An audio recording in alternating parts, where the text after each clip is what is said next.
नमस्कार। India news के खास कार्यक्रम मंच में आप सभी का मध्य प्रदेश की राजधानी इंदौर से भोपाल से स्वागत है। सबसे पहली बात कि यह मंच दरअसल में बड़ा क्यों है। यह मंच दरअसल में बड़ा सिर्फ इसलिए है क्योंकि इस मंच के जरिए हम पहुंचते हैं आपके सरोकारों तक, वो सरोकार जिनसे हर आम इंसान का कहीं ना कहीं वास्ता पड़ता रहता है। लेकिन ये वास्ता जब भारी पड़ने लगता है जब आपकी सेहत खराब होती है। जब आपकी सेहत खराब होती है तो आपको सबसे पहले जाना पड़ता है चिकित्सक के पास, यानी डॉक्टर के पास। डॉक्टर को कहते हैं एक फरिश्ता। इस प्रोफेशन ने सालों साल से लगातार इंसान की खिदमत की है, लेकिन एक चेहरा और मेरे साथ में है जिसने मध्य प्रदेश की खिदमत की है, और वो मध्य प्रदेश की खिदमत बतौर केंद्रीय मंत्री की है, बतौर राजनेता की है, और बतौर ये कहा जाए कि एक बड़े भाई और एक बड़े बुजुर्ग के तरीके से भी मध्य प्रदेश की सेवा की है। सुरेश पचौरी साहब मेरे साथ में मौजूद है। पचौरी सर, आपका बहुत बहुत स्वागत है। सबसे पहली चीज सर, मध्य प्रदेश ये कहा जाए आपका घर।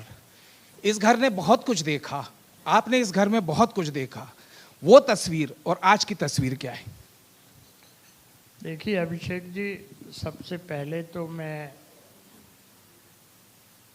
इंडिया न्यूज़ चैनल के प्रति आभार व्यक्त करता हूं कि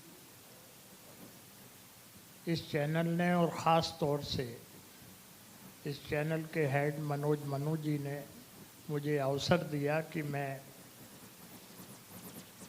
मुखातिब हो सकूं उन मुद्दों के प्रति जो लोगों को उद्वेलित करते हैं, जागृत करते हैं। जहाँ तक मध्य प्रदेश का सवाल है, हम अपने आप को गौरवशाली महसूस करते हैं कि हम उस प्रदेश के वासी हैं, मध्य प्रदेश के जो देश का हृदय प्रदेश है।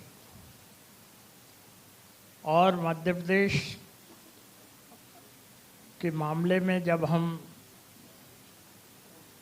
विचार करते हैं तो हम इस नतीजे पर पहुंचते हैं कि संसाधनों के मामले में और यहाँ की परंपरा के मामले में मध्य प्रदेश अद्भुत है, अनुपम है। बेशक। तो निश्चित रूप से ये प्रदेश प्रगति और विकास के द्वार पर दस्तक दे, और उस विकास की तरफ ले जाने के लिए पत्रकारिता जगत की भी प्रमुख भूमिका हो, इंडिया न्यूज़ चैनल की भी भूमिका हो, ये हम कल्पना करते हैं। पचौरी सर, आई रिमेम्बर, मैं उस दौर की बात करता हूं जब हम आपको आइडियल के रूप में देखते थे, जब हम आपको देखते थे फील्ड में। सर, उस वक्त हम देखते थे कि स्वास्थ्य की जो सुविधाएं थी, सरकारी जो सुविधाएं थी, वो दौर अलग था। उस दौर के अंदर ये कहा जाए संसाधन बहुत ज़्यादा नहीं होते थे, लेकिन फिर भी कोशिश ये रहती थी कि डॉक्टर्स हर दम मरीजों की जान बचाने की कोशिश करते हैं। सर, उस तस्वीर को थोड़ा सा मैं आपकी नज़र से भी समझना चाहूँगा कि वो तस्वीर और उसके हर्डल्स कैसे होते थे, और आज की जो तस्वीर है जिसको हम आधुनिक चिकित्सा कहते हैं, वहाँ हम मध्य प्रदेश में कहाँ पहुँच रहे हैं सर? देखिए, चिकित्सा के क्षेत्र में जब हम मध्य प्रदेश की तस्वीर को निहारते हैं, भूतकाल में और आज, तो निश्चित रूप से काफ़ी आगे हम बढ़े हैं। No doubt. समय और परिस्थितियों के आधार पर हालात बदलते हैं। हमारे प्रदेश मध्य प्रदेश ने भी चिकित्सा के क्षेत्र में आशानुरूप तरक्की की है, और ये और प्रसन्नता की बात है कि अभी हाल ही में जो बजट मध्य प्रदेश का प्रस्तुत हुआ है, चिकित्सा के क्षेत्र में बजट का आवंटन एक स्वागतनीय है। नो डाउट सर, इसका कंट्रीब्यूशन बड़ा होगा। No doubt. इसका श्रेय निश्चित रूप से हमारे प्रदेश के यशस्वी मुख्यमंत्री डॉक्टर मोहन यादव जी, वित्त मंत्री जी को और मंत्रिमंडल के साथियों को जाता है। ये हमारा सौभाग्य है, बल्कि सुखद संयोग है कि आज आपके इस अभिनव कार्यक्रम का शुभारंभ करने के लिए हमारे प्रदेश के ऊर्जावान ऊर्जा मंत्री भाई प्रद्युमन सिंह जी तोमर कृपापूर्वक पधारे हुए। सर, मध्य प्रदेश की हमने जिस तस्वीर का जिक्र किया, हम उस दौर के अंदर देखते थे कि उस दौर में कई बार मुश्किलात होती थी, खासतौर पर ग्रामीण क्षेत्रों के अंदर डॉक्टर्स नहीं पहुंच पाते थे। ये कहा जाए कि कई बार ऐसी दिक्कतें होती थी, एम्बुलेंसेस नहीं होती थी। Yes, definitely the scenario has changed. आज के दौर में सिनेरियो डेफिनेटली चेंज हुआ है, लेकिन सर अब भी कहीं कोई कमी पेशी आपको नज़र आती है कि दिस इज़ द पॉइंट जहां हमें स्ट्राइक करना चाहिए, ताकि जो मरीज़ है उस मरीज़ को वक्त पर, जिस एंजल की हम बात करें, जिस फरिश्ते की हम बात करें, वो डॉक्टर उसको इलाज दे पाए? देखिए, किसी भी प्रदेश में क्या क्या सुविधाएं उपलब्ध हैं या होनी चाहिए, तो अगर प्राथमिकता और वरीयता पर हम नज़र डालें तो सबसे पहले प्राथमिकता दी जाती है स्वास्थ्य सुविधा को। एब्सोल्युटली। इस सिलसिले में फिर मैं ये बात कहूँगा तो वो राजनीतिक न ली जाए कि डॉक्टर मोहन यादव जी ने जब मुख्यमंत्री के रूप में कार्यभार संभाला तो सबसे महत्वपूर्ण जो उन्होंने निर्णय लिया वो ये लिया कि एयर एम्बुलेंस की सुविधा फ्री में प्रदेश के वासियों को देंगे।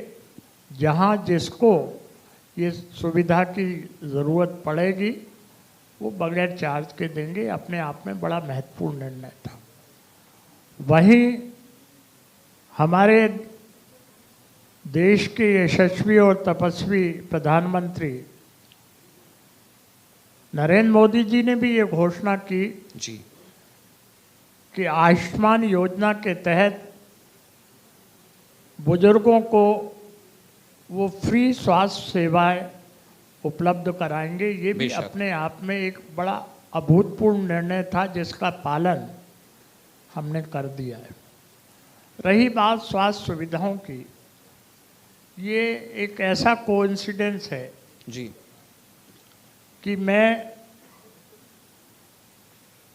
मेंबर पार्लियामेंट के नाते दिल्ली की एम्स की इंस्टीट्यूट बॉडी का मेंबर रहा हूँ, क्योंकि एक परंपरा है कि एक मेंबर पार्लियामेंट जी सर उसमें नामांकित किया जाता है। तो इंस्टीट्यूट बॉडी के साथ साथ मैं एम्स की गवर्निंग बॉडी और सिलेक्शन कमेटी में भी रहा हूँ।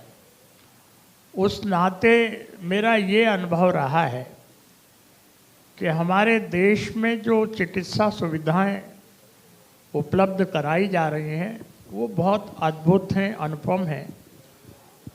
और जो है एम्स की अलग अलग जगह जो बॉडी बनी है, शाखाएं बनी हैं जी सर, उसमें चूंकि आप मध्य प्रदेश के संदर्भ में बात कर रहे हैं तो भोपाल को भी ये अवसर मिला कि एम्स की जो है एक शाखा भोपाल में खोली गई है जिसके जरिए लोगों को सराहनीय स्वास्थ्य सुविधाएं उपलब्ध कराई जा रही हैं। पचौरी सर, आपके जो विचार हैं और आपके जो गाइडेंस है, मेरे ख्याल में हमारे सभी कैबिनेट मिनिस्टर्स भी यहाँ मौजूद हैं, सब ने सुना और हमारे सभी दर्शक भी सुन रहे हैं। ये वो तस्वीर है जिस तस्वीर का तस्वुर आप करते हैं कि आने वाले वक्त के अंदर हिंदुस्तान की तस्वीर ये हो और मध्य प्रदेश की तस्वीर ये हो। इंडिया न्यूज़ के मंच पर आपने अपने विचार साझा करे, हम लोगों को गाइडेंस दी, आपका बहुत बहुत शुक्रिया सर। ये थे हमारे सीनियर लीडर सुरेश पचौरी साहब। और पचौरी साहब ने जिस तस्वीर की बात की है, मनोज सर हमारे को वहाँ से लगातार बता रहे हैं कि उस तस्वीर को किस तरीके से आने वाले वक्त के अंदर मध्य प्रदेश की सरकार साकार करेगी। इस सेशन में इतना ही, अन्य गेस्ट के साथ में हम फिर हाजिर होंगे एक छोटे से ब्रेक के बाद।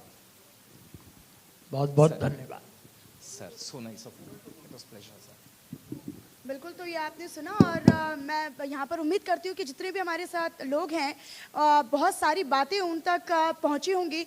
मोमेंटो के साथ मैं उन्हें सम्मानित करने के लिए आग्रह करना चाहती हूँ। हमारे चैनल हेड मनोज मनु जी उन्हें मोमेंटो देकर, स्मृति चिन्ह देकर उन्हें सम्मानित करें। और ज़ोरदार तालियाँ, मुझे बार बार कहना पड़ रहा है और मुझे शायद संकोच भी हो रहा है कि मुझे बार बार तालियों के लिए बोलना पड़ रहा है। तो आई रिक्वेस्ट यू कि जब कोई स्टेज पर आता है तो आप प्लीज़ तालियां बजाकर उनका उत्साहवर्धन कीजिए, उनकी हौसला अफजाई कीजिए।